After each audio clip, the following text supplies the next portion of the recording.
भारत बहुत समय विभाजित होती से विभाजन प्रयास चालू अच्छी 2021 मसीह आमर यशस्वी प्रधानमंत्री नरेंद्र मोदी इच्छा शक्ति बल विभाजन विभीषिका को लोकलोचन को अणाई एवं प्रत्येक भारतीय माने सचेतन रही आगामी दिन में आमर अखंडता को केमती आम बजाय रखा से आम प्रयास करवा। ये जो विभीषिका होता है 1.5 कोटी लोक निर्यातित होते बहुत लोकंर प्राणहानि घटीला एवं भारत इतिहास रे ये एक बर्बरचित अध्याय जोटाक कि आम भारतीय माने भूलिया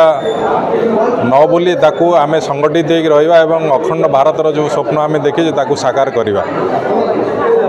देखिए 2021 प्रधानमंत्री नरेंद्र मोदी ये जो घटना को लेकिन देशव्यापी गोटे दिवस पालन कर अनालोचित घटना आमको बहुत समय भ्रमित कर आम इतिहास को बहुत भ्रमित इतिहास आम मान पढ़ा तेणु से इतिहास सत्यता को सामना को आने नरेंद्र मोदी ये जो प्रयास रही ये प्रयास एक स्वागत योग्य पदक्षेप एवं भारत रे एकत्रीकरण गोटे माध्यम नरेंद्र मोदी सारा भारत को जनई एवं आमर जो स्वप्न रही अखंड भारत ताकू एकत्रित करी रखापी ये गोटे विराट बड़ पदक्षेप एवं आपको प्रत्येक राज्य रे